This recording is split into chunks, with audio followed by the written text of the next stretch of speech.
Ya, selamat pagi pemirsa di rumah. Nah, kami di sini bertiga. Perkenalan dulu mungkin ya dari saya yang pertama Ahmad Rafael Juna. Saya Arif Wicaksana. Saya Muhammad Rizky Zaran Razak. Nah, di sini kami akan mewawancarai sebuah tokoh yang sedang booming ada di media sosial terutama yaitu dari Pak Bumi yang merupakan suatu ibaratnya orang termuda yang bisa masuk ke partai politik yaitu partai politiknya yaitu PSI. Nanti kita akan tanya-tanya. Ini Mas Bumi sedang ada acara di dalam. Mungkin setelah ini kita bisa nge-stop sebentar untuk tanya-tanya terkait apa sih yang bisa kita dapatkan dari partai PSI ini. Nah, yang pertama kita nanti akan mewawancarai yaitu terkait ada karakteristik akuntansi organisasi non pemerintahan dan apa lagi? Ada juga siklus akuntansi, terus ada laporan keuangan dan pencatatan transaksi serta standar akuntansi yang digunakan di partai politik PSI ini. Oke. Mungkin bisa ditunggu sebentar ya para pemirsa di rumah. Ini Mas Bumi akan keluar dari acara. Pak Bumi, Oke, Pak Bumi boleh minta waktunya sebentar enggak? Baik, saya akan sampaikan waktunya. TV One mau bertanya terkait partai yang Bapak ampu yaitu PSI. Baik, nanti saya akan jelaskan pertanyaan dari para wartawan sekalian. Oke Pak, dari saya dulu Pak. Oke. Yang pertama itu apa karakteristik utama akuntansi pada partai politik seperti PS ini Pak? Partai politik ini itu termasuk organisasi yang non laba, yaitu artinya itu tujuan dibentuknya, tujuan utamanya itu bukan untuk memperoleh keuntungan semata, keuntungan yang dibagikan kepada para pengurusnya itu, tapi melainkan untuk menjalankan kegiatan politik, terus pendidikan politik dan juga kaderisasi serta menampung aspirasi masyarakat yang ada di sekitarnya. Oh, berarti partai politik itu seperti kayak perwakilan dari masyarakat untuk mengurus organisasi pemerintah gitu, Pak? Ya, seperti itu. Oh, iya. Lalu Pak, terkait mencari keuntungan, apakah partai tetap boleh memiliki kelebihan dana? Dalam hal tersebut itu boleh, namun kelebihan penerimaan tersebut itu tidak boleh dibagikan seperti dividen perusahaan atau seperti obligasi-obligasi yang ada gitu.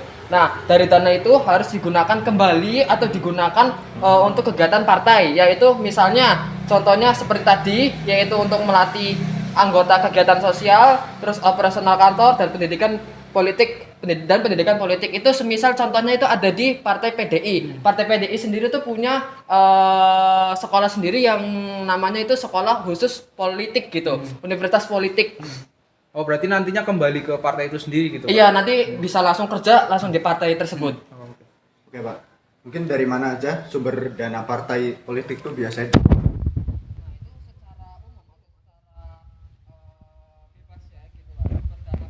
Berasal dari iuran-iuran anggota. Jadi setiap anggota tuh harus membayar iuran per bulannya. Terus ada juga sumbangan yang sah, semisal kita meminta sumbangan ke perusahaan lain gitu bisa. Terus juga serta bantuan keuangan dari pemerintah sesuai dengan ketentuan.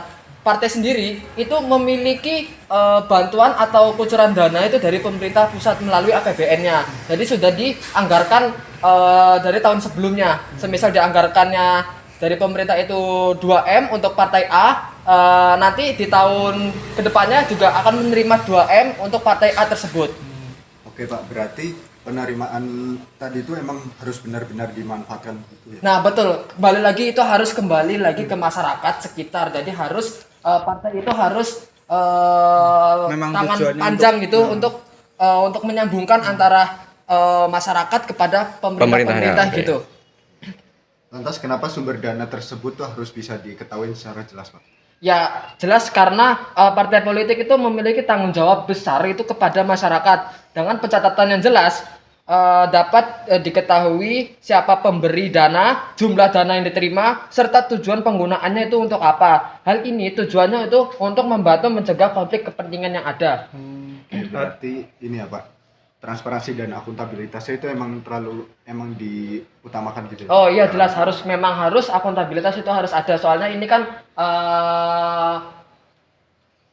apa ya, terhadap kayak ke masyarakat tuh kayak public figure lah, kita tuh nggak boleh jelek lah pakai Perwakilan ya. iya, jadi Tanggung nggak boleh jawabnya ya. jelek.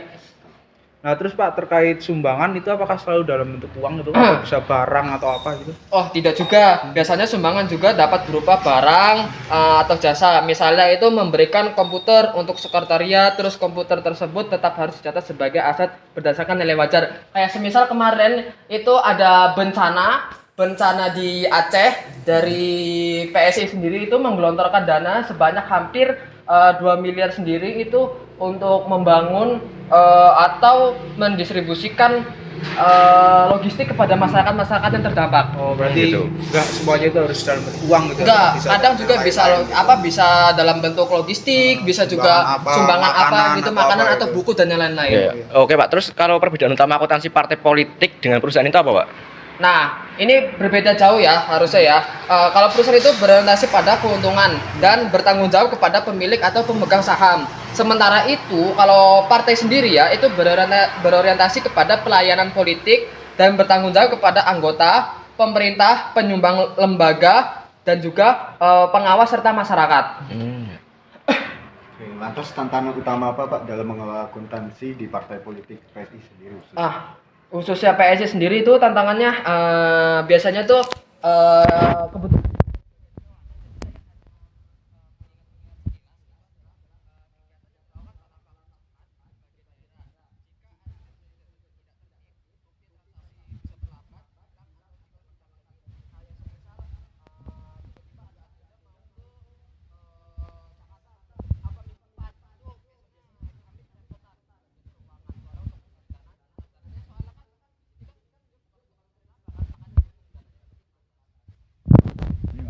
Sekarang masuk ke Pak, ya akuntansi. Terus kalau di PSI ini bagaimana Pak untuk akuntansinya? untuk siklus akuntansi sendiri itu dimulai dari verifikasi transaksi, terus mengumpulkan bukti yang ada, mencatat ke jurnal, setelah itu memindahkan ke buku besar, setelah itu menyusun neraca saldo, setelah itu membuat jurnal sehat, lalu menyusun laporan keuangan yang ada. Ya, hampir mirip-mirip, ada yang berbeda dalam poin-poinnya. Identifikasi transaksi ya Pak di siklus akuntansinya. Nah, itu apa sih yang dimaksud dengan mengidentifikasi transaksi itu? Maksudnya itu menentukan apakah suatu kegiatan itu memiliki pengaruh besar terhadap keuangan organisasi. Misalnya dalam penerimaan iuran, terus pembayaran sewa kantor, setelah itu pembelian perlengkapan atau penerimaan sumbangan. Nah, terus Pak, setelah transaksi itu diketahui, bukti apa saja sih yang perlu diperlukan gitu kan untuk mencatat suatu transaksi itu perlu ada bukti kan biar setiap pencatatannya itu relevan gitu apa coba? Biasanya kalau dari bagian keuangan sendiri itu membutuhkan buktinya berupa kwitansi, terus nota, faktur, bukti transfer, kontrak surat perjalanan dinas, daftar hadir, proposal kegiatan dan laporan pertanggungjawaban. Oke Pak, setelah buktinya itu lengkap, apa tahap berikutnya Pak? Kalau untuk tahap berikutnya itu dicatat ke dalam jurnal, kemudian transaksi tersebut dikelompokkan ke dalam buku besar berdasarkan jenis akun seperti kas, bank, perlengkapan, aset, tetap, penerimaan iuran dan beban kegiatan. Oke, mungkin kembali lagi Iya. flashback. Itu kalau misal tadi kan disebutkan ada banyak kayak bukti gitu. Nah, kalau buktinya itu ternyata hilang atau ya enggak kedetek itu. Ya mau nggak mau pengurus itu harus mencari bukti yang ada atau membuat bukti alternatif, misalnya mutasi rekening, terus salinan faktur dan penjualan atau pernyataan. Namun seperti itu tidak boleh sering terjadi karena dapat menurunkan kualitas pertanggungjawaban, takut dipandang jelek oleh masyarakat. Oh, berarti tetap harus ada bukti. Harus ada walaupun bukti yang buktinya itu benar-benar nggak terlalu kuat buktinya. yang penting ada gitu. Nah, terus tadi dijelasin yang menjawab pertanyaan dari rekan saya Arif tadi terkait neraca saldo itu fungsinya apa sih Pak di pemerintahan partai politik? Oh iya, saya akan jelaskan neraca saldo itu digunakan untuk melihat saldo setiap akun dan memastikan jumlah debit dan kredit yang seimbang. Namun keseimbangan tersebut itu belum tentu berarti tidak ada kesalahan. Oh gitu. Oh, berarti belum tentu tidak ada kesalahan. Nah, mengapa demikian, Pak? Karena bisa jadi transaksi itu dicatat pada akun yang salah. Misalnya pembelian komputer malah dicatat ke beban perlengkapan. Debit dan kredit itu nanti bakal tidak seimbang, tetapi klasifikasi akunnya salah.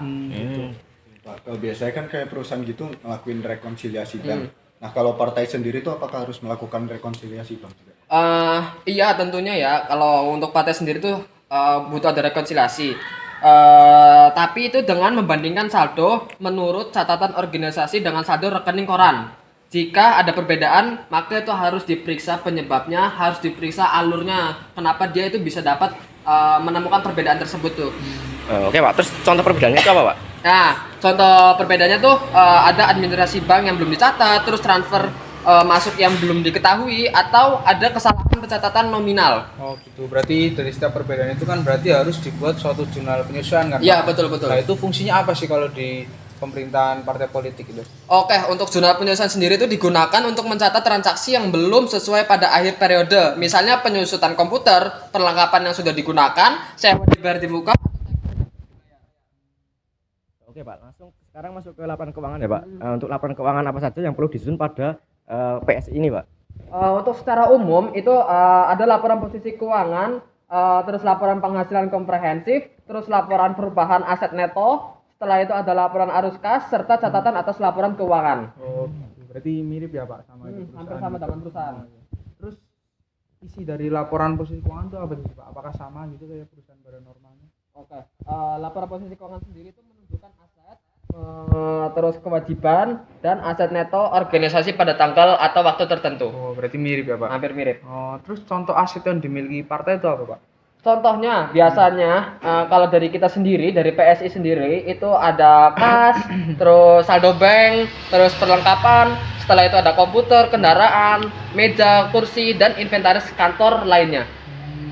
Oh iya Pak, tadi kan Bapak sempat menyebutkan ada istilah aset neto. Kenapa harus pakai istilah aset neto? Kenapa nggak modal aja?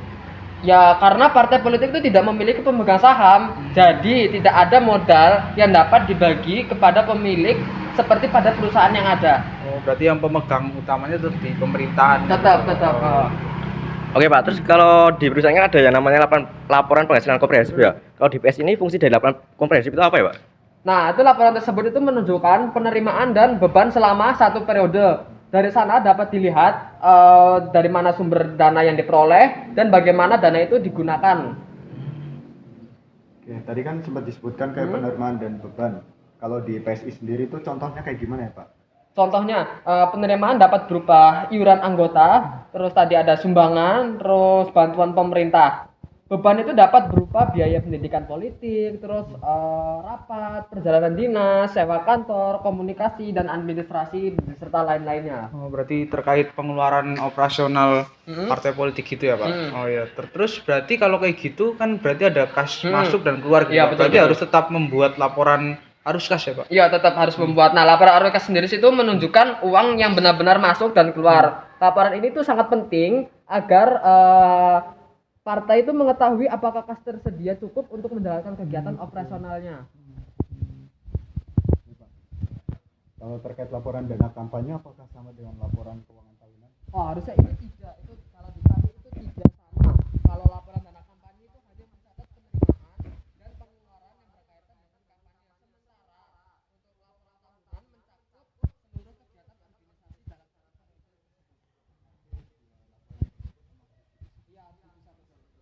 Oke Pak, terus fungsi dari catatan atas laporan keuangan tersebut itu apa Pak?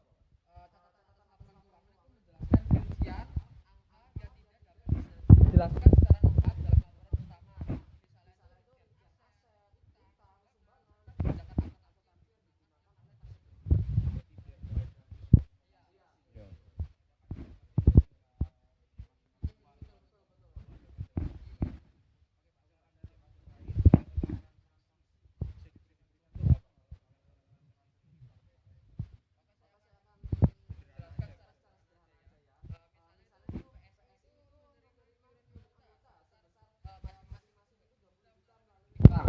Maka akun bank itu dicatat bertambah di sisi debit, sedangkan penerimaan iuran itu dicatat di sisi kredit. Terus gimana Pak kalau misal PSI itu lagi bayar biaya sewa kantor misal 5 juta gitu Pak? Oke, di sini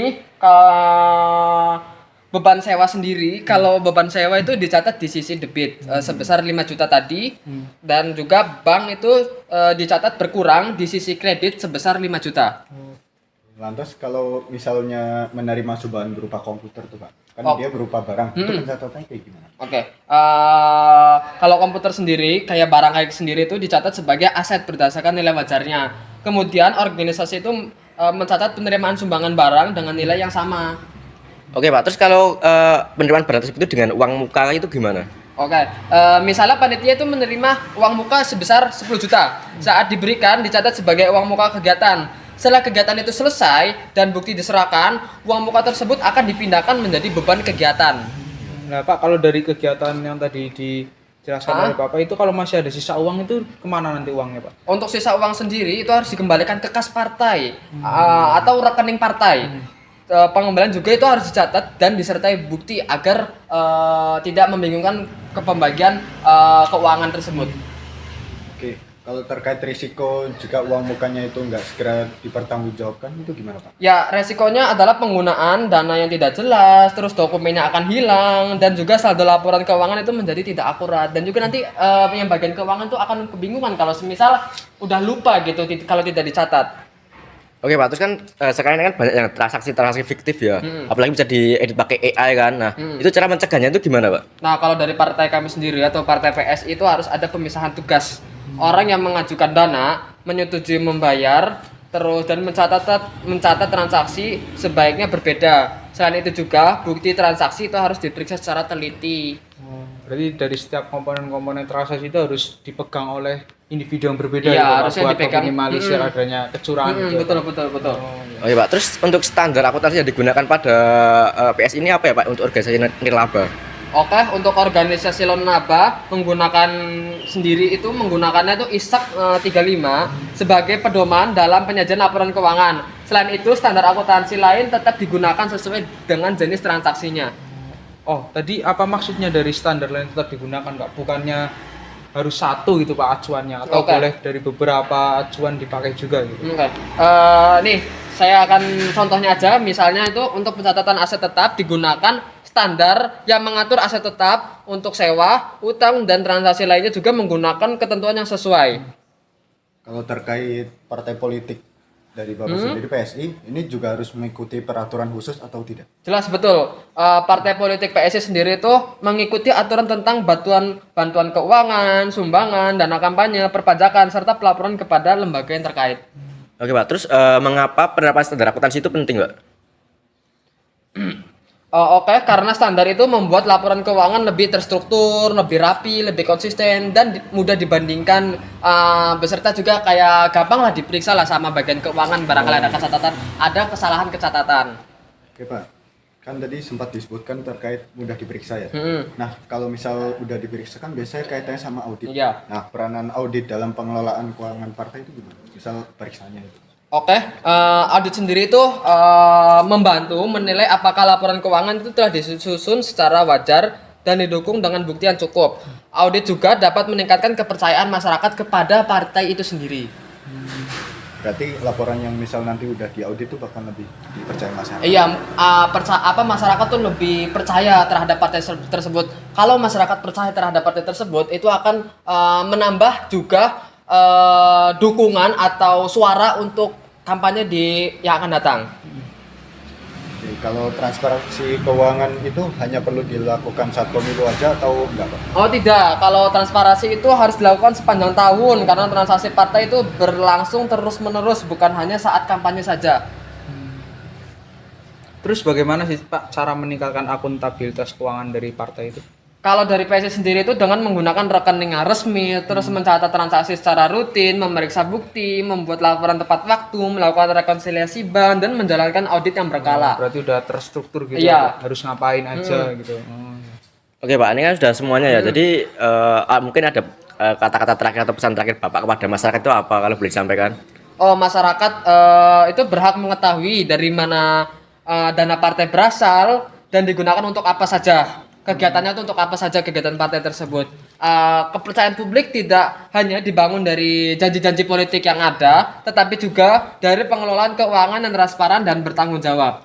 Oke. Ini kan sudah semua ya Pak. Terima kasih ya Pak atas waktunya dan penjelasannya. Ya. Oke, mungkin kami sedikit menambahkan ya tadi, menyimpulkan terkait dari partai itu sendiri, berarti kan intinya itu organisasi non laba dan juga dia menggunakan ISAK 35 Iya, ya Pak, betul, berarti. betul. Dan juga dia intinya memiliki tugas untuk mengembalikan atau mensejahterakan masyarakat Iya. gitu kan Pak. Oh gitu. Oke, terima kasih Pak Iya, Bumi terima atas kasih ya, Pak. waktunya. Terima kasih Maaf banyak ya. ganggu waktunya Oh iya, Pak. iya. Oke, baik.